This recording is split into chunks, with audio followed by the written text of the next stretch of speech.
صلی اللہ علیہ وآلہ وسلم۔ ناظرین کرام، 1446 سنہ ہجری اس کا آخری یہ ہفتہ ہے اور آخری تاریخیں۔ اب 1447 اسلامی نئے سال کا آغاز وہ ہونے جا رہا ہے، جہاں عیسوی سن اور عیسوی سال اختتام پر ہوتا ہے تو ہمارے ہاں ہر طرف ایک تشہیر اور سوشل میڈیا پر اور دیگر ہم کہیں کہ بچوں کو بھی ہر ایک کو تقریباً پتہ چل جاتا ہے کہ سال ختم ہو رہا ہے، اور ہیپی نیو ایئرز کے نام سے نہ جانے کیسی کیسی خرافات بھی ہوتی ہیں جس کا سب کو علم ہے۔ لیکن جب اسلامی سال ہمارا آ رہا ہوتا ہے اور اسلامی سال نیا سال آ رہا ہے تو اس وقت عام طور پر ہمیں کوئی اپنے گھروں میں، معاشرے میں اس طرح کی کوئی چیز نظر نہیں آتی کہ جس سے لوگ گویا کہ ایک سال بدل رہا ہے، نیا سال آ رہا ہے، بلکہ ہم کہیں کہ ایک تعداد ایسی ہوگی جنہیں اس کا علم بھی نہیں ہوگا۔ تو ہمیں اپنے بچوں کو بھی اس حوالے سے اسلامی سال، اسلامی مہینوں کے اعتبار سے وہ بھی بتانا چاہیے۔ آپ ہمارے ساتھ رہیں گے تو کچھ سوال جواب بھی ابتداء میں ہم اسی ٹاپک پر، موضوع پر کریں گے۔ آج کے ہمارے پروگرام میں مفتی محمد جمیل رضا اطہاری صاحب شامل ہیں، آپ کو خوش آمدید کہتے ہیں۔ کیسے مزاج کرام؟ الحمدللہ علی کل حال۔ اسلامی سال کا آغاز محرم سے ہوتا ہے اور ذوالحجہ سے یہ سال اختتام پذیر ہوتا ہے، تو اس کے پیچھے کیا ریزن ہے، کیا حکمتیں ہیں؟ محرم سے ہی اسلامی سال کا آغاز کیوں ہوتا ہے؟ نبی کریم رؤوف الرحیم صلی اللہ علیہ وآلہ وسلم نے جب مکہ مکرمہ سے مدینہ منورہ کی طرف ہجرت فرمائی تھی تو اس ہجرت کے سال کو ہجری سن بننے سے پہلے اس انداز سے یاد کیا جاتا تھا کہ ہجرت مدینہ کے پہلے سال، ہجرت مدینہ کے 2 سال کے بعد ایسا واقعہ صحیح ہوا تو تیسرے سال میں ایسا واقعہ ہوا۔ ٹھیک۔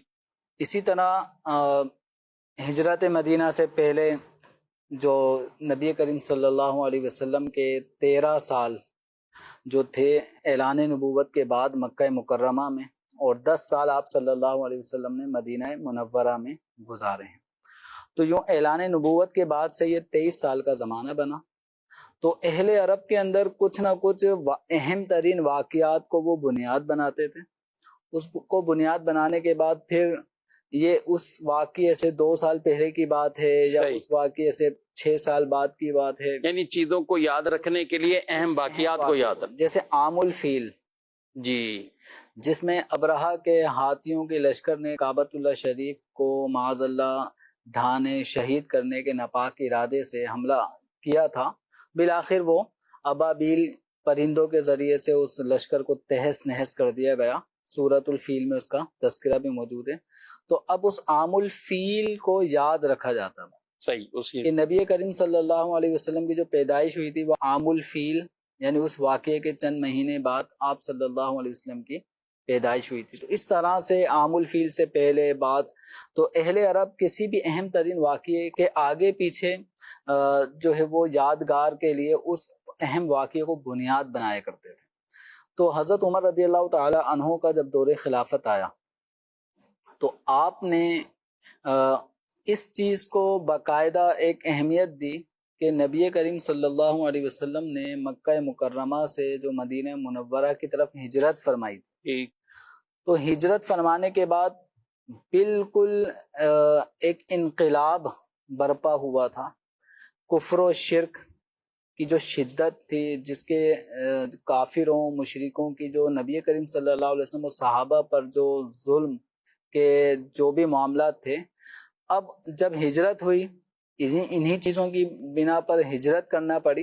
ہجرت کے بعد جب مدینہ منورہ کا جو ماحول تھا وہ اس حوالے سے بڑا سازگار تھا دین اسلام کی تبلیغ و اشاعت کے حوالے سے، تو حضرت عمر رضی اللہ تعالی عنہ نے جہاں بہت سارے اہم کام جو آپ کی اولیات میں شامل ہوتی ہیں، یعنی سب سے پہلا کام آپ نے کیا، انہی چیزوں میں سے آپ کی اولیات میں سے ایک عمل یہ بھی ہے کہ آپ نے ہجری کیلنڈر کو رائج فرمایا، ہجری سال باقاعدہ رائج کیا۔ تو ہم ہجری کیلنڈر، ہجری سال کو بنیاد بنا کر اب تاریخ کو اس حساب سے یادگار رکھا جائے تو آپ نے ہجری کیلنڈر کو جاری فرمایا. ہجری کیلنڈر سے مراد یہ ہے کہ ایک ہم بنیاد بنائیں کہ اتنے سال ہو گئے تو اتنے سال ہو گئے.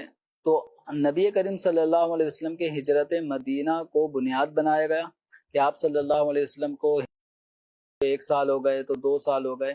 تو نبی کریم صلی اللہ علیہ وسلم کا جو وصال ہوا ہے وہ 11ویں ہجری میں ہوا ہے. یعنی 10 ہجری 10 سال مکمل ہو چکے تھے اور 11واں سال تھا جس میں آپ صلی اللہ علیہ وسلم کا وصال ظاہری ہوا.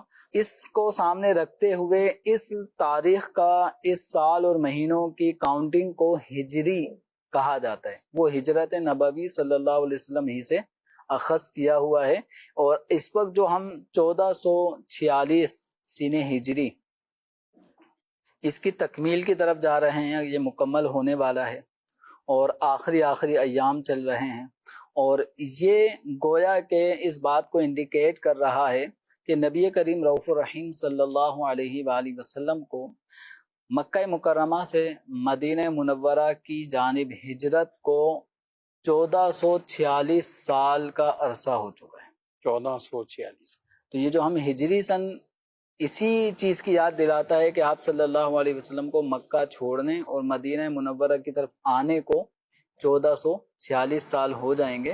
تو اب یہ ہے کہ چونکہ سال کا آغاز وہ کسی نہ کسی مہینے سے تو ہونا ہی تھا، تو اس میں محرم الحرام کو یہ بنیاد بنایا گیا، پہلا مہینہ.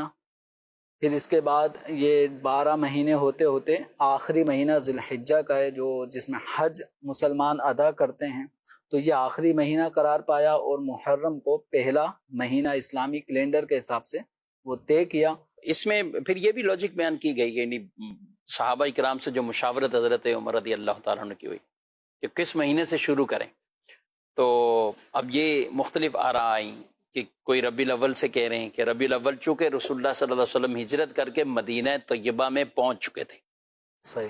لیکن یہ ساتھ ہوا کہ ربیع الاول میں تو پہنچ گئے تھے، ہجرت کی جو شروعات تھیں، ہجرت کا سفر اور ہجرت کی جو تیاری ایک طرح کی تھی، تو وہ محرم سے ہی اس کا گویا کہ آغاز ہو گیا.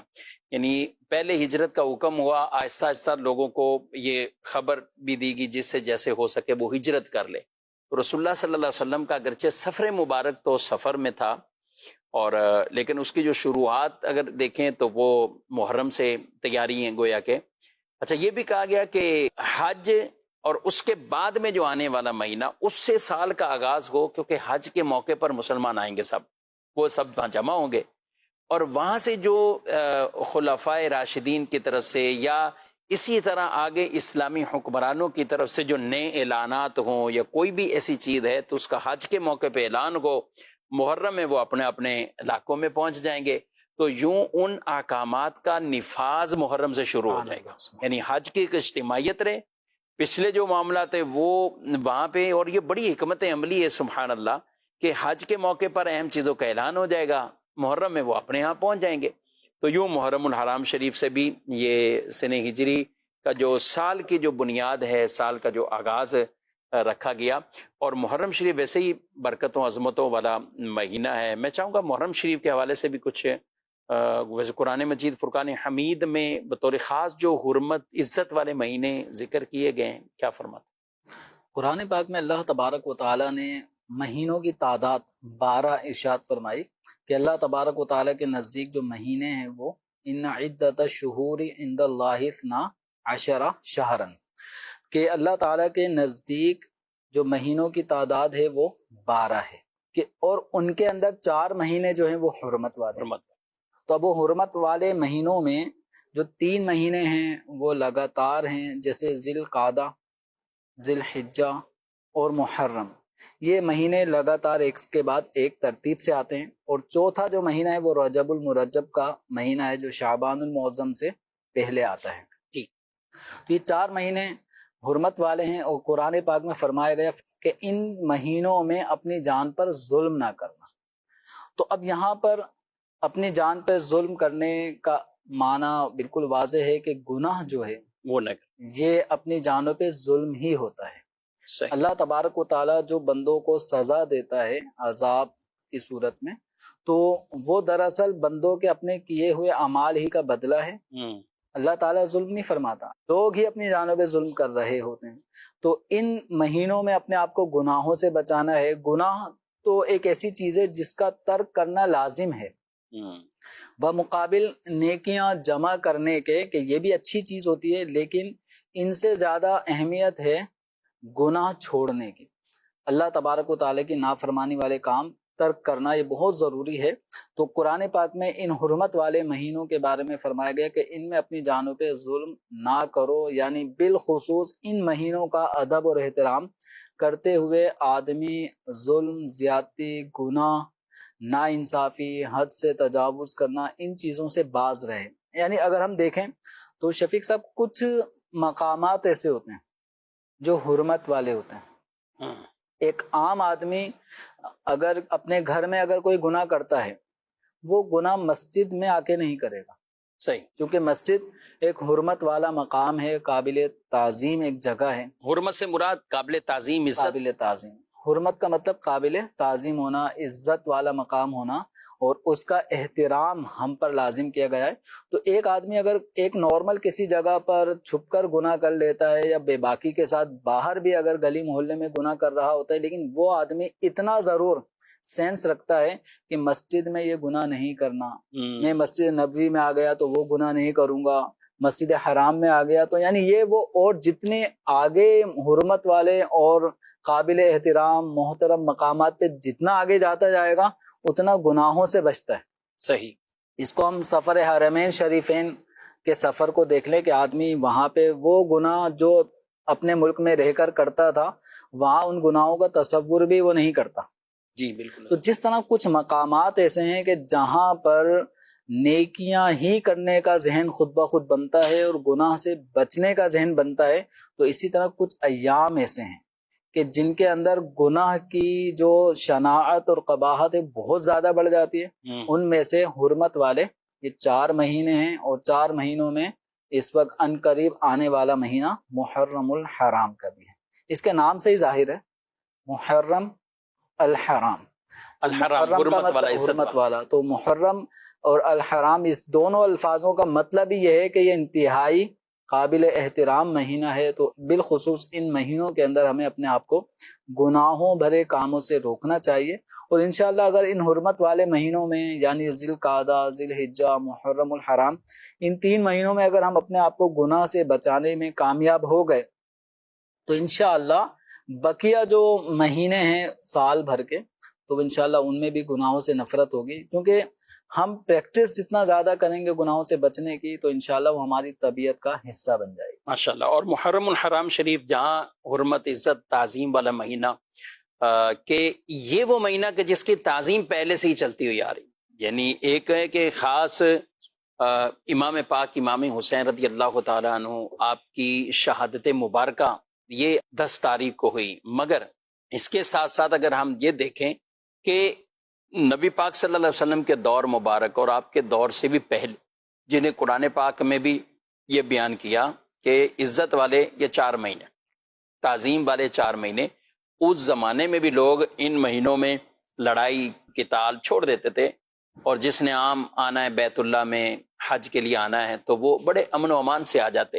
ذوالقعدہ میں حج کا سفر کیا جاتا، ذوالحجہ میں پہنچ جاتے، حج کرتے، محرم تک واپسی آ جاتے. رجب کے مہینے میں بھی بیان کیا گیا کہ لوگوں کے معمولات میں سے عمرہ کرنا تھا، تو اس لیے یہ مہینہ بھی بطور خاص جنگ و جدال اور اس طرح کے معاملات سے موقوف رہتے تھے یہ سلسلے، اور لوگ حرم کی طرف آتے تھے. انہی میں سے یہ محرم الحرام شریف کا مہینہ بھی ہے. نفلی طور پر روزے رکھیں، ایصال ثواب کریں، اہل بیت اطہار کے لیے آپ نیاز کا اہتمام کریں اور نیکیوں والے کام کریں، اپنے آپ کو گناہوں سے، برائی کے کاموں سے اور من گڑت جھوٹی حکایات، واقعات، اور اسی طریقے سے کوئی بیبیوں کی کہانی یا کسی اور طرح کی کہانیاں، یا معاذ اللہ ڈھول بجانے یا دیگر ایسی چیزیں جو خرافات بعض اوقات ہمارے علاقوں میں، محلوں میں، گلیوں میں شروع ہو جاتی ہیں، ان سے خود بھی بچیں اور اپنی آل اولاد کو، اپنے بچوں کو بھی بچائیں. مزید بڑھتے ہیں، کچھ سوالات شامل. میں یہ سوال ہے کہ نفل یا واجب روزے توڑنے پر روزے کا کفارہ لازم ہے، اس پر میں رہنمائی فرمائیں. جی، نفلی روزہ اگر کسی کا ٹوٹ جاتا ہے تو روزہ توڑنے کی صورت میں جو کفارہ لازم ہوتا ہے وہ ماہ رمضان ہی کے روزے کے توڑنے کی صورت میں ہوتا ہے، اس پہ بھی کچھ شرائط ہیں. ٹھیک ہے. باقی رہا نفل روزہ یا کوئی واجب روزہ منت کے طور پہ مانا تھا وہ روزہ رکھ رہا تھا اور روزہ کسی بھی وجہ سے جانتے بوجھتے اس نے توڑ دیا کسی عذر کی بنا پر یا بلا عذر، تو اس پہ کفارہ نہیں ہے. یہ الگ بات ہے کہ اگر جان بوجھ کر بلا عذر شرعی اس نے روزہ توڑا ہوگا تو یہ گناہ کا عمل ہے. چاہے نفل روزہ ہو تو وہ بھی بلا عذر نہیں توڑا جا سکتا، اور واجب ہے تو وہ بھی نہیں توڑا جا سکتا. اور اگر کسی نے یہ روزے نفل یا واجب رکھ کے توڑ دیے تو اب اس کے اوپر ان روزوں کی قضا لازم ہوگی. واجب تو پہلے سے ہی واجب تھا جو اس نے اپنے اوپر منت کے ذریعے واجب کیا ہوگا، تو وہ گویا روزہ اس نے ادھورا رکھا اور توڑ دیا تو اس کی تکمیل نہیں ہوئی، تو اب اس پہ لازم ہے کہ اس منت کے روزے کی قضا کریں. اچھا نفل روزہ ابتداءً لازم نہیں تھا، یا اپنی خوشی سے آدمی رکھنا چاہے تو رکھ سکتا ہے. روزہ جب رکھنے کی نیت کر لی اور روزے کا ٹائم شروع ہو چکا ہے، صبح صادق ہو چکی ہے، تو اب یہ روزہ پورا کرنا اس پر واجب ہو جائے گا. صحیح. اب اگر درمیان میں اس نے روزہ پورا کیے بغیر اس کو توڑ دیا تو اب اس کے اوپر اس نفل روزے کی قضا لازم ہو جائے گی، واجب ہو جائے گی. تو اس کو کسی خاص نیت سے رکھنا ہوگا کہ یہ نفل یا محرم شریف چل رہا ہو، اب اس میں ویسے ہی لوگ نفلی روزہ رکھتے ہیں، لیکن جو روزہ توڑا ہوا ہے اس کی خاص فکس نیت کے ساتھ اس کو روزہ رکھنا ہوگا. جو روزہ اس نے توڑا ہے اس کی قضا اس کے اوپر واجب ہو گئی. صحیح. تو اب اگر نفل روزہ رکھا تھا اور وہ توڑ دیا تھا کسی عذر یا بلا عذر تو اب اس کی قضا اس کے اوپر لازم ہے. اب یہ نیت یہ کرے گا کہ میں وہ روزہ ادا کر رہا ہوں جس کو میں نے رکھ کر توڑ دیا تھا، میں اس کی قضا کر رہا ہوں، تو یہ اس قضا کی نیت سے ہی رکھے گا. باقی اگر محرم الحرام میں جو روزہ مسلمان رکھتے ہیں تو ان ایام میں جو روزے ہوتے ہیں وہ بالخصوص نفل ہی کی صورت میں ہوتے ہیں. ہاں اگر کوئی قضا کی نیت کرے گا تو وہ قضا روزے کی ادائیگی ہوگی، اور اسی طرح اگر منت کا روزہ اس نے توڑ دیا تھا تو اس منت کے روزوں کی قضا بھی محرم الحرام میں بھی رکھی جا سکتی ہے، لیکن نیت اس قضا کی ہی کرنی ہوگی جو اس کے اوپر لازم تھا منت کا روزہ، اور اس نے پورا نہیں کیا تو یہ اسی کی نیت سے یہ قضا روزہ رکھے گا. باقی نفل روزے رکھنے کے لیے صرف اتنا بھی کافی ہے کہ میں روزہ رکھ رہا ہوں. اس میں نفل روزے میں بالخصوص کوئی خاص نیت کرنا ضروری نہیں ہوتی، لیکن قضا والے نفل روزے میں جس کو نفل روزے کو رکھ کے توڑ دیا تھا اس کی قضا کے لیے ضروری ہوگا کہ وہ نیت کرے گا کہ میں ٹوٹے ہوئے یا توڑے ہوئے نفل روزے کی قضا رکھ رہا ہوں. اس کی بھی تعین کہ یہ ابھی جو 2-4 دن پہلے ٹوٹا یا جو دن یاد ہے اس طور پر اگر اس کی تعین یعنی اس کی تعین کرنی ہوگی، بھلے دن کے حساب سے نہ بھی ہو. اتنا ضروری ہے کہ وہ جو نفل روزہ میں نے رکھا تھا اور وہ ٹوٹ گیا تھا تو میں اس کی قضا کر رہا ہوں. تو قضا چونکہ اس کا بدلہ ہے تو بدلہ ہونے کے لیے ضروری ہے کہ یہ تعین کرے کہ یہ کس چیز کا بدلہ ہے. جی مزید سوال. کیا خواتین بالوں کا عطیہ دے سکتی ہیں؟ جی بالوں کا بھی عطیہ، اعضاء کا عطیہ تو عام طور پہ سنا جاتا ہے اور لوگ کرتے بھی ہیں. بالوں کو یہ تو جمیل صاحب اب یہ سائل نے پوچھا ہے تو کہیں یہ بھی سلسلے شروع ہو چکے ہوں گے. ساتھ ساتھ یہ کہ بکتے تو ہیں، اور اگر ہم چھوٹے علاقوں کی بات کریں یا بڑے شہر کے بھی جو مخصوص چھوٹے علاقے ہوتے ہیں یا نارمل طبقہ رہتا ہے، اور تو وہاں لوگ پھیری والے یہ خرید رہے ہوتے ہیں. اور ہم اگر پنجاب کی بات کریں تو وہاں بھی گلیوں میں آ کر پھیری والے بالوں کے بدلے میں برتن دے دیا، پلاسٹک کی چیزیں دے دی یا کیش دے دیا. تو آپ کیا کہتے ہیں یہ عورتوں کا اپنے بالوں کو عطیہ کرنا یا خرید و فروخت کے ذریعے بیچ دینا ان کا کیسا ہے؟ دیکھیں انسانی بال جو ہے یہ قابل احترام ہے، تو اس کے جسم کا یہ حصہ ہے، جسم سے جدا ہوا ہے، تو انسانی بال کا بیچنا بھی جائز نہیں ہے. کہ خرید و فروخت ان چیزوں کی جاتی ہے جن کو استعمال میں لایا جائے، اور جو چیز استعمال میں لائی جاتی ہے تو وہ ایسی قابل احترام نہیں ہوتی جیسا کہ انسان کی عزت و شرافت ہے. صحیح. تو اب رہا معاملہ کسی کو عطیہ کرنا. اب کسی نے کوئی بال کاٹے اور اچھی خاصی بالوں کی ایک چٹیا کٹ گئی، تو اب اولاً تو یہ ہے کہ اس کا بال کٹوانا کیسا، تو یہ الگ میٹر ہے. ایک عورت کا مردوں کی مشابہت کرتے ہوئے بالوں کو چھوٹا کرنا یہ ناجائز و حرام ہے اور باعث لعنت کام ہے. اب کسی نے کر دیا اب یہ جو اس کی چٹیا ہے، چٹیلا ہے، اب یہ کسی کو فری میں بھی اگر دے رہی ہے تو انسانی اعضا کوئی ایسی چیز نہیں ہے کہ جس کو ہم تحفہ دیں، گفٹ کریں، تملیک مالک بنائیں، عطیہ کریں. تو عطیہ، ہبہ، گفٹ، تحفہ یہ ایک ہی معنی ہے، اور مطلب یہ ہوا فری آف کاسٹ کسی کو کسی چیز کا مالک بنا دینا. صحیح.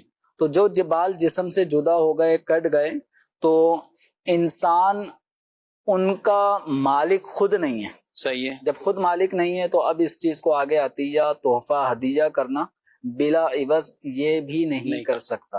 اب جس کو اس نے بلا عوض بھی نہیں کر سکتا، عوض بھی لے کے پھر بھی نہیں کر سکتا، پھر بھی نہیں کر سکتا.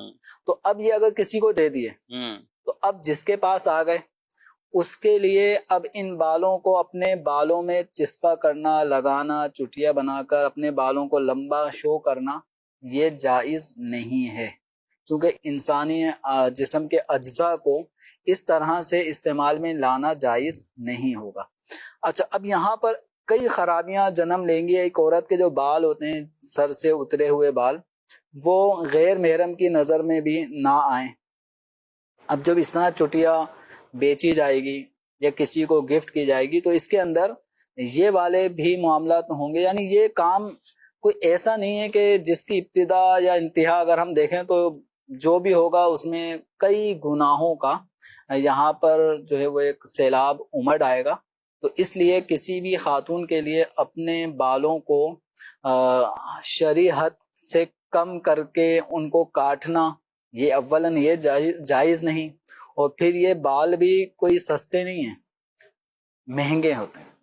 یعنی جو اگر ہم پھیریاں لگانے والوں کو دیکھیں تو ایک آواز میں نے سنی تھی اس طرح بالوں کو بیچنے والے کی کہ 4,000 روپے کلو وہ بال خرید رہے. وہ بال نارمل، چاہے وہ چھوٹے ہوں بڑے ہوں، پھر ان بالوں کے ذریعے 4,000 روپے کلو. اب جتنا وہ اچھا بال ہوگا، جتنا بڑا بال ہوگا، لمبا بال نکالنے کے لیے تو پتہ نہیں کتنے خواتین کو شاید. ہاں، اب یہ ہے کہ جتنے لمبے بال ہوں گے، جتنے اچھے بال، وہ شاید حجام کے پاس بھی ہوتے ہیں نا جو بال وہ کاٹتے ہیں، تو وہ بھی وہاں سے بھی وہ پرچیز کرتے ہیں. گلی محلوں میں بھی خواتین کے بال بھی خریدنے والے یہ پھیریاں لگاتے ہیں. اچھا، کرنا کیا چاہیے بہنوں کو، خواتین کو؟ ظاہر ہے جب کنگھی کرتی ہیں یا اس طرح چٹیا بنائیں یا کچھ بھی، تو ان کے بال کچھ نہ کچھ جدا ہوتے رہتے. اب وہ انہیں جمع کریں، کیا کریں؟ یعنی وہ جمع ہوتے ہوئے بعض کا زیادہ ہو جاتے ہیں، تو کرنا کیا چاہیے؟ خواتین کو اپنے بالوں کو ایسی جگہ ڈالنا چاہیے جہاں غیر محرم کی نظر نہ پڑے. صحیح. تو اس کی ایک صورت تو جو کتابوں میں موجود ہے کہ انسان کے جسم سے جدا ہونے والے بال ہوں، یا بسا اوقات کھال اتر جاتی ہے، بسا اوقات کوئی عضو تلف ہو جاتا ہے تو اس کا معاملہ ہوتا ہے، تو انسان کی تعظیم کے پیش نظر حکم یہ بیان کیا گیا ہے کہ زمین میں دفنا دیا جائے، یا دوسرا ہے کہ سمندر میں بہا دیا جائے.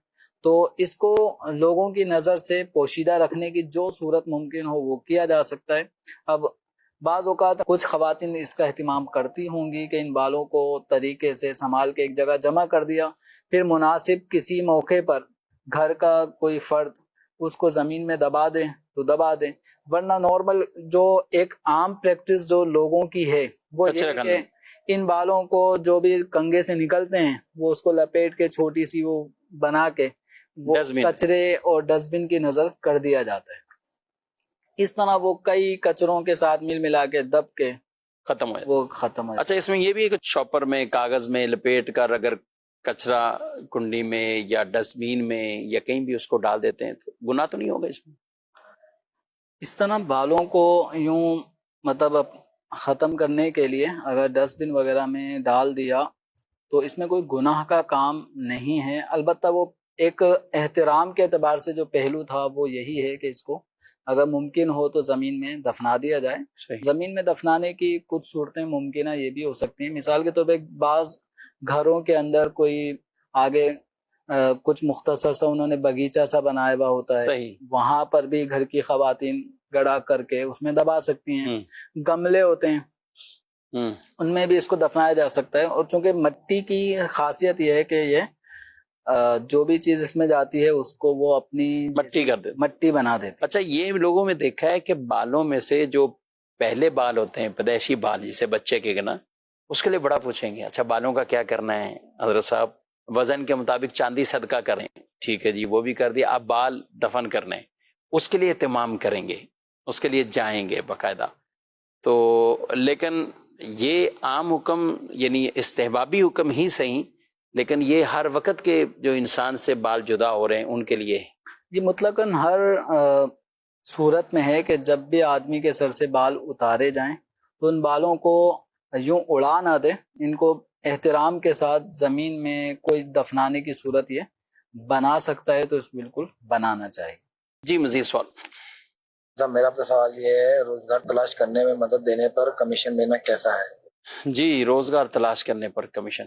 بعض افراد اس طرح کی ذمہ داری لیتے ہیں کہ ہم آپ کس قسم کی جاب چاہتے ہیں، ہم آپ کو اس طرح کی جاب تلاش کر کے دیتے ہیں. تو اس حوالے سے پھر وہ اگر بھاگ دوڑ کرتے ہیں، محنت کرتے ہیں اور جس کو نوکری دلانی ہے، جاب دلانی ہے، اس کے ساتھ جا کر کچھ میٹنگ کروانا کہ بھائی یہ آدمی آپ کے پاس کام کریں گے اور اس انداز سے اس کی نوکری پکی کروا دیتے ہیں یا یہ کہ اس کو نوکری دلوا دیتے ہیں، تو اس موقع پہ کمیشن لینے کی صورت تو بن سکتی ہے، کیونکہ یہ کمیشن جو ہے وہ بمقابل محنت ہوتی ہے.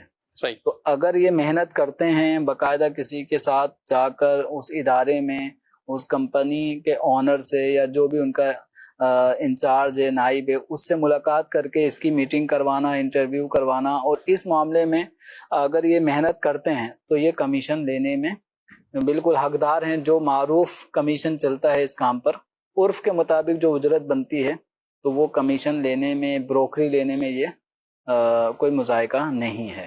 آپ نے جو کہا کہ ان کو تلاش کر کے دیتے ہیں، مکان بعض اوقات آدمی کرائے کا تلاش کر رہا ہوتا ہے تو اس پر بھی وہ تلاش کر کے دیا تو ایک کرایہ یا کچھ جہاں جیسا رائج ہے، اس بارے میں کیا کہیں؟ اسی طرح علاقوں محلوں میں اگر ہم دیکھیں تو اسٹیٹ ایجنسیاں کھلی ہوتی ہیں، بروکر حضرات بیٹھے ہوئے ہوتے ہیں، تو اس میں جو مکان مالک ہوتے ہیں جنہوں نے اپنے گھر کرائے پہ چلانے ہوتے ہیں، تو وہ ان بروکرز کے علم میں ڈال دیتے ہیں کہ میرا مکان مثلاً یہ اگست میں خالی ہو رہا ہے، تو آپ اگست سے کوئی مکان آپ کو کرایہ دار ملے تو آپ اس کو چڑھا دینا مکان کو. تو اب یہ بروکر اپنی لسٹ میں اس طرح کے مکانوں کو نوٹ کر لیتے ہیں. اب جو آدمی اس علاقے میں مکان کرائے پر لینے کے لیے آیا ہے اور وہ تلاش کرتے کرتے ان بروکرز کے پاس پہنچتا ہے، تو یہ پھر اس کو مکان دکھاتے ہیں، وزٹ کرواتے ہیں، اندر سے باہر سے ہر طرح سے. پھر اس مکان کے حوالے سے جو اس میں فوائد ہیں، جو کچھ ان سے اس مکان میں رہنے سے کیا فائدہ ہو سکتا ہے، اس میں کیا چیز کم ہے، کیا زیادہ ہے، تو یعنی مکمل طور پہ ایک مکان کو کرائے پہ دینے اور کرایہ دار کو کرائے پر لینے پر اس قدر کر دیتے ہیں کہ اب ان دونوں کا آپس میں معاہدہ بھی ہو جاتا ہے، کرایہ دار اس مکان میں اب شفٹ بھی ہونے کی پوزیشن میں ہوتا ہے. تو یہ دو مالک مکان اور کرایہ دار کے درمیان یہ عقد اجارہ کروانے کے لیے جو کوششیں کرتے ہیں، تو اس پر یہ بروکری لے سکتے ہیں. اب جو عرف چل رہا ہو اس بروکری کا، تو نارمل جو ہم نے یہاں پہ جو سنا دیکھا وہ یہی ہے کہ پہلا کرایہ یعنی جتنی اس کی عام طور پہ 11 مہینے کے اجارے کیے جاتے ہیں، 1 سال کا نہیں ہوتا، 11 مہینے کا اجارہ ہوتا ہے. 12ویں مہینے میں اگر رہنا ہے تو پھر تجدید اجارہ ہوتا ہے، پھر وہ بھی 11 مہینے نیا ایگریمنٹ ہوتا ہے، پھر وہ کچھ 10% کرایہ بڑھا کر اگلے سال کا اجارہ کیا جا رہا ہوتا ہے. تو ایک نارمل چل رہا ہے، یعنی روٹین یہ ہے. تو اب جو پہلے منتھ کا جو کرایہ ہوتا ہے یہ مالک مکان کو تو وہ دے گا ہی دے گا، لیکن اتنی ہی اماؤنٹ بروکری میں وہ اس اسٹیٹ ایجنسی والے بروکر کو دے گا اس کی کمیشن کے طور پہ. تو اس وقت جو عرف ہے، اب جیسے 15,000 روپے کرایہ پہ ملا تو 15,000 اور ایڈوانس، تو بسا اوقات یہ بروکر کے تھرو وہ ایڈوانس کی اماؤنٹ کے وہ 1 لاکھ روپے ہے یا 50,000 روپے وہ بھی جائے گی، اور بعض اوقات ایڈوانس کرایہ بھی لیا جاتا ہے. اگر 15,000 روپے کرایہ تو 15,000 روپے یہ مالک مکان کے لیے یہ بھی دیا جائے گا، تو 50,000 ایڈوانس، 15,000 کرایہ، تو یہ 65,000 تو چلے جائیں گے مالک کے پاس. اب اس کو 15,000 اور دینے پڑیں گے کرایہ دار کو جو بروکر کی بروکری ہے.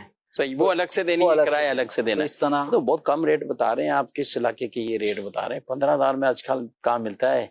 ہم جی ایک نارمل علاقے کی بات کر رہا ہوں، ورنہ لو تھوڑا بالکل لو، ورنہ اس وقت تو اگر کرائے کی طرف جائیں تو کوئی اچھا 5 مکان لاکھ یا روپے ایڈوانس ہے تو 40 ہزار 50 ہزار روپے میں فلیٹ کرائے پہ مل رہے ہوتے ہیں، بلکہ اس سے بھی زیادہ جتنے لگژری ایریا کی طرف جائیں گے تو پھر وہاں پہ کرایہ لاکھوں تک بھی پہنچ جاتا ہے۔ بالکل ایسا ہی ہے۔ وہ ہم ایک جو پروگرام میں آپ بھی اور ہم بھی جہاں گئے تھے دعوت میں، تو 3 لاکھ 3.5 لاکھ بتا رہے تھے کہ ہمارا تو اس کا رینٹ ہے سوچ کے 3.5 لاکھ روپے رینٹ ادا کریں گے آپ پر منتھ۔ لیکن خیر ان کی پھر آمدنی، کاروبار، بزنس ہے۔ یہ بھی مختلف طرح کے لوگوں کے مائنڈ ہیں۔ کچھ ہوتے ہیں ان کو شوق ہوتا ہے مکان بنائے، مکان کا شوق اپنی جگہ ہے، ٹھیک ہے، اپنا مکان ہو، ذاتی مکان ہو، اچھی بات ہے، کیونکہ جو کرائے پر رہتے ہیں لوگ بعض کا بڑی تکلیفوں میں ہوتے ہیں۔ یہ مکان خالی، مالک مکان نے وہ خالی کروا لیا، یہ خالی کروا لیا، یہ بنانا ہے۔ اب ذاتی گھر بنانے کے لیے پھر گھر کے گولڈ بیچیں، ادھر ادھر پکڑا، پھر لوگوں سے لیا۔ ایک ہوتا ہے بات کو ضرورت کے وقت بہت شدید ضرورت ہے اور پتہ ہے میں ادا بھی کر لوں گا۔ اب جہاں یہ ہے کہ ادائیگی کی صورت بھی بظاہر نہ ہو اور پھر دوسرے لوگوں کو پریشان کرنا اور اپنے ہی لوگوں کو پریشان کرنا، اور آگے مزید اس کے اختلافات بڑھتے ہیں۔ لیکن اس نے اپنا ذاتی مکان کا بہرحال شوق پورا کر لیا کہ میرا اپنا ذاتی مکان ہو گیا، لیکن اس ذاتی مکان کے پیچھے کتنا کچھ ہوا اور مزید اب لڑائیاں کتنی ہو رہی ہیں۔ تو اس طرح کے بھی کچھ لوگ ہم نے دیکھے معاشرے میں کہ ذاتی مکان چاہیے، بھلے یہ سارا کچھ کئی لوگوں کو بھلے اس نے پریشان کیا ہوا ہے۔ دوسری طرف میں نے جس کی بات چھیڑی کہ ایسے طبقہ بھی ہے کہ وہ کہتے ہیں کرایہ ہم افورڈ کر سکتے ہیں، کرایہ دے سکتے ہیں، گھر کا خرچہ چل رہا ہے، گھر کے معاملات، بچے پڑھ رہے ہیں، تو ٹھیک ہے، اب ذاتی کے پیسے نہیں ہیں تو سکون سے زندگی گزر رہی ہے تو گزرنے دیں۔ اب جو لاکھوں روپے کرایہ پے کر کے اگر کسی مکان میں رہتا ہے تو اس کا مطلب اس مکان کی جو ویلیو نکالیں گے تو وہ تو کئی کروڑوں میں جائے گی اس کی ویلیو، اس نے پھر لاکھوں روپے دے کر وہ اس میں۔ تو آپ ان دونوں رائے جو میں نے ایک تجزیہ پیش کیا ہے، آپ کی کس طرف ترجیح ہے، آپ کیا کہتے ہیں؟ دیکھیں، ہر آدمی کی ترجیحات میں زندگی کی یہ تو ضرور ہے کہ اپنا ذاتی مکان جی ہو، تو اس کے لیے اس کو جائز اسباب اختیار کرنے بھی چاہیے تاکہ اس کی جو لائف ہے اس لائف کے اندر ایک سکون بھی رہے۔ صحیح۔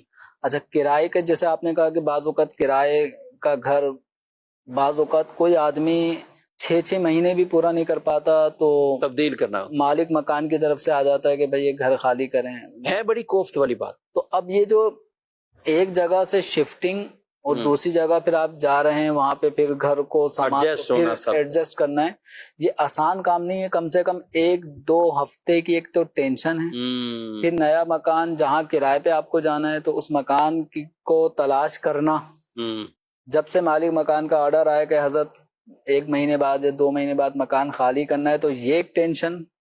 پھر یہاں بچے ایڈجسٹ ہو جاتے ہیں، ٹیوشن پڑھنے جا رہے ہوتے ہیں، قریبی اسکول میں جا رہے ہوتے ہیں، پانی گیس کی بھی آسانی ہوتی ہے، پھر مالک مکان کے آرڈر آنے پہ پھر نئے مکان کی تلاش، تو یہ ایک ٹینشن تو ہے۔ اور اس کے اندر فرنیچر کا جو حال ہوتا ہے سوزوکی یا ٹرک میں لوڈ ہونے ان لوڈ ہونے، اور ایسے لوگ بعض اوقات نا 1-2 مرتبہ چینجنگ کے بعد فرنیچر تو بیچ دیتے ہیں، یار یہ تو کم از کم ہٹاؤ، وہ لوہے کا یہ کچھ ایسا بیڈ لے لو تاکہ اسے کھول لیں اور اسے موو کرنا آسان۔ ایک چیز یہ بھی ہے کہ اگر کوئی آدمی کرائے پر رہے گا یا جس کے والدین کرائے پہ رہتے تھے اور اب اس کی شادی ہونے والی ہے تو لڑکی والوں کی طرف سے بھی ڈیمانڈ ہوتی ہے کہ ایسی جگہ رشتہ کرنا ہے کہ جس کا اپنا ذاتی مکان، کیونکہ ہم اپنی بچی کو جہیز دیں گے اور جہیز تو بھی کرائے کے گھر شفٹنگ ہوتے ہوتے میں اس کا تو بیڑا پار ہی ہو جائے گا، جہیز نقصان پہنچے گا۔ اس حوالے سے بھی پھر ایسے بیچارے نوجوان جن کے والدین کرائے کے گھر میں رہتے ہیں اور وہ اپنے والدین کے ساتھ مل کے گھر چلا رہا ہے، شادی ہونے میں ایک رکاوٹ یہ بھی ہے، ٹھیک ہے۔ یعنی آپ کی ترجیح اس میں ہے کہ کوشش کر کے اپنا گھر بنائے، لیکن 10 چیزیں جو دوسری ہیں اب یہ ہے لوگوں کے ایسے حق اپنے ذمے لے لے اور ادائیگی کی نہ صورت ہو رہی اور وہ آئے دن دروازے پر کھڑا رہے، ان لڑائیوں سے بہتر وہ پھر کرائے کی زندگی تھی، وہ زیادہ اچھا ہے۔ میں تو یہی عرض کروں گا کہ اپنا ذاتی مکان کی کوشش ضرور ہونی چاہیے، لیکن اس کے لیے آدمی اسباب جائز اختیار کرے اور کسی سے قرض لینے کے لیے اتنا پیچھے نہ پڑ جائے کہ اگر اس نے قرض نہ دیا یا اس کے گمان کے مطابق اس کو قرض دے سکتا تھا اور اس نے اس کو پیشکش سوال کیا, مطالبہ کیا کہ مجھے قرض دیں, تو کوئی بھی آدمی قرض دینے سے پہلے اپنی بھی بینک بیلنس دیکھتا ہے. پھر دوسرا یہ کہ اس کو اگر میں نے قرض دیا تو یہ واپسی کس طرح کرے گا یہ بھی دیکھتا ہے. تو اب اگر ایسے موقع پہ کوئی قرض حسنہ کا مطلب یہ نہیں کہ جس کو واپسی نہ کیا جائے. قرض حسنہ کا مطلب یہ ہے کہ جس کے مطالبے میں نرمی, قرض خواہ کی طرف سے نرمی رہے. تو ایسے قرض دینے والے افراد ہیں کم. وجہ کیا ہے؟ کیونکہ جس پوزیشن میں یہ آدمی ہوگا یہ واپسی قرض ادا کر پائے گا کہ نہیں کر پائے گا. تو اس چیز کو دیکھتے ہوئے بہت سارے لوگ اس کی چاہت کے مطابق اتنی مقدار میں قرض نہیں دے پاتے تو بھی ناراضگی ہوتی ہے. تو آدمی کو چاہیے کہ جائز اسباب بھی اختیار کرے, کچھ پیسوں کو بچانے کی طرف بھی جائے. صحیح. اگر اپنا ذاتی مکان خریدنا ہے تو اس کے لیے ایک طریقہ یہ ہے کہ کچھ نہ کچھ بیلنس جمع کرتا رہے, بچاتا رہے. اب اس کے لیے جو بھی صورت ممکنہ ہو, جیسے بعض لوگ اپنے پیسوں کو سیو کرنے کے لیے کوئی چھوٹا موٹا پلاٹ خرید لیتے ہیں. صحیح. اب چونکہ پیسے اگر رکھے رہیں گے تو ان کی تو ویلیو کا جو حال ہے وہ سب کے سامنے ہی ہے. پیسوں کی ویلیو کا بھی پھر خرچ بھی ہو جانا, خرچ ہو جانا ہے کسی بھی موقع پہ, کیونکہ جب آدمی کو پتا ہے پیسہ ہے تو کوئی بھی بڑا ایونٹ آئے گا خرچ کر دے گا.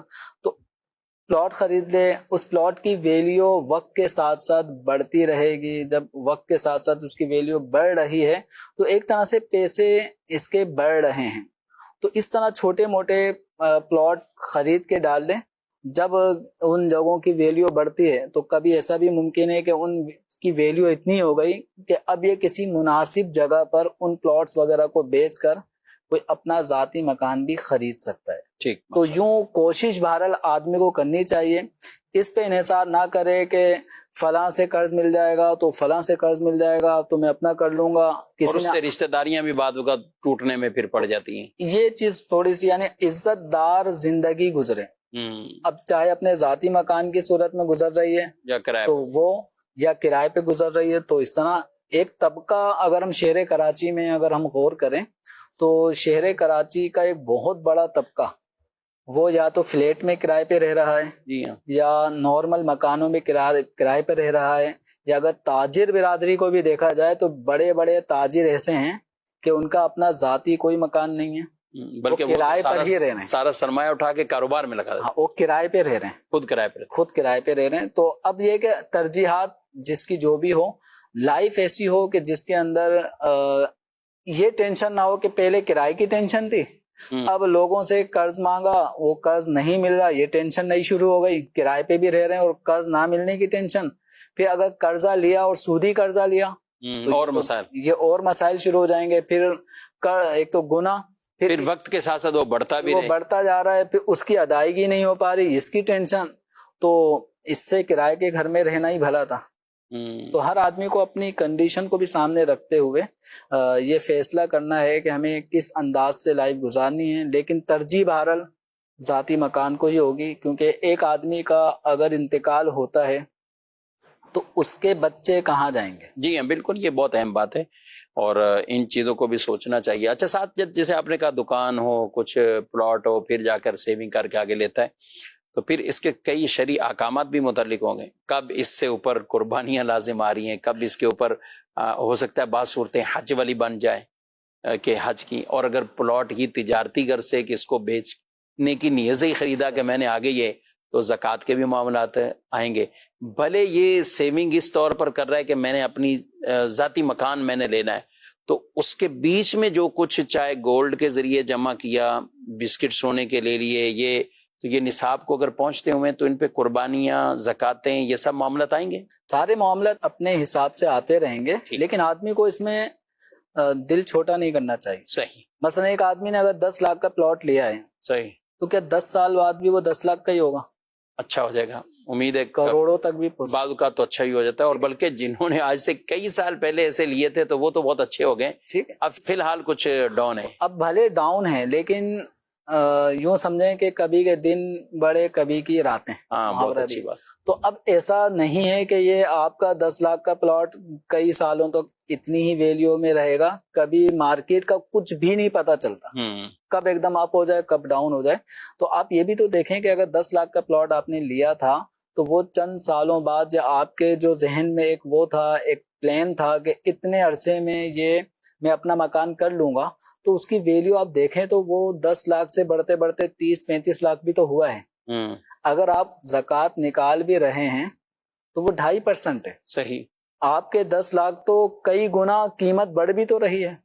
آپ پہ قربانی لازم ہو رہی ہے یا آپ پر صدقہ فطر لازم ہو رہا ہے یا حج کی بھی صورت بن سکتی ہے. تو آدمی کو ان چیزوں کی وجہ سے کہ اگر میں یہ کروں گا تو پھر حج بھی لازم ہو جائے گا، لہذا پیسے کھا لو. زکوٰۃ سے بچنا چاہ رہا ہے، فطرہ قربانی حج سے بچنا چاہ رہا ہے، پیسے بھی گئے. کم سے کم اتنا تو ہے کہ اگر آپ کا وہ پلاٹ زکوٰۃ کی ادائیگی میں مددگار بنے گا، آپ کے فطرے، آپ کی قربانی، تو یہ وہ نیک اعمال ہیں جن کی اپنی برکات ہیں. ماشاءاللہ. آپ زکوٰۃ نکالیں گے، مال میں اضافہ ہی ہونا ہے، کمی نہیں ہوگی انشاءاللہ. بڑی خوبصورت گفتگو ہو رہی ہے. کرائے کے مکان یا دیگر اور کچھ تجربات کہیں یا مشاہدات کہیں یا لوگوں کے جو مسائل سنے ہوئے ہیں تو ان کی روشنی میں یہ باتیں بھی ذکر کی ہیں. اللہ پاک ہر ایک کو اپنا ذاتی گھر عطا فرمائے اور اسباب بھی اس کے لیے پیدا فرمائے، اور کسی بھی ہمارے بھائی کو، بہن کو اس وجہ سے پریشانی نہ ملے کہ بار بار وہ گھر چینج کرتے رہیں. اس طرح کی کوفت بعض اوقات اس محلے میں نہ ملنا یہ پریشانی کا باعث بن جاتا ہے. اور پھر ایک نہیں، صرف گھر کی شفٹنگ نہیں ہے، بچوں کے اسکول، مدرسے، جہاں کہیں بھی پڑھ رہے ہیں، یا رشتہ داروں سے بھی کبھی دور ہونا پڑ جاتا ہے، اپنے خاندان والوں سے دور ہونا پڑ جاتا ہے. تو اللہ پاک سب پر رحمت کی نظر فرمائے، ہر ایک کے لیے اسباب پیدا فرمائے. جائز طریقے سے کوششیں کرتے رہیں، آگے بڑھتے رہیں، اپنی ذرائع آمدنی یہ بڑھاتے رہیں، تو انشاءاللہ وہ دن ضرور دیکھ لیں گے کہ جب ایسے لوگ جو کوششیں کرتے ہیں، حلال ذرائع اختیار کرتے ہیں، اللہ پاک انہیں سکھ والے دن بھی وہ دکھاتا ہے. اور الحمدللہ ہم نے معاشرے میں ایسے کئی لوگوں کو دیکھا ہے. میں نے عبدالحبیب بھائی کے پروگرام میں ایک بات سنی، وہ کہتے ہیں کہ جس عورت نے اپنے شوہر کے ساتھ مشکل وقت گزار لیا اور صبر شکر سے چلتی رہیں، اللہ تعالیٰ اس عورت کو بہت اچھے دن بھی دکھائے گا. اور یہ معاشرے میں ایسی مثالیں ہوتی ہیں، مشکل وقت گزر گیا لیکن اس کے بعد اچھے دن بھی آئے. ناظرین میں بھی کئی ایسے ہوں گے جو کہیں گے یہ بات تو بالکل صحیح ہے. جی ہاں، تو اس طرح اپنے گھر صبر و شکر کے ساتھ چلتا رہے گا تو ایک دن وہ آئے گا کہ جو ہدف تھا اللہ تعالیٰ وہ بھی عطا فرمائے گا. اللہ پاک عمل کی توفیق دے.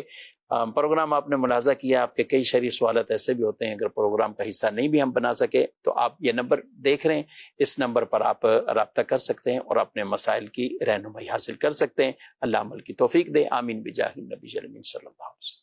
ہادیو رہنما ہمارے علماء ہو، کبھی درپیش جو کوئی مسئلہ پوچھ لیں، حاضر ہوں ہم ان کی بارگاہ.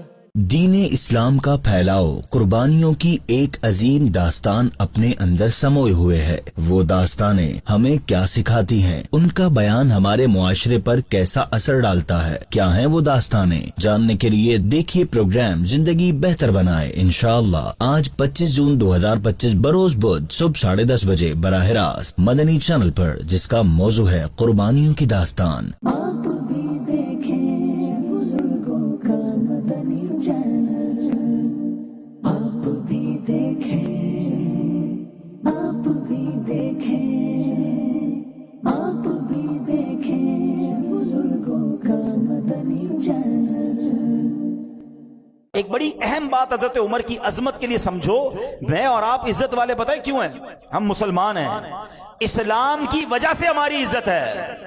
اور حضرت عمر وہ ہیں کہ جن کے بارے میں کتابوں میں آتا ہے جب سے یہ ایمان لائیں اسلام کو عزت ملی. اب ذرا سوچے، اعز الاسلام والمسلمین، یعنی یہ وہ شخصیت ہیں جن کی وجہ سے اسلام کو عزت ملی. مسلمانوں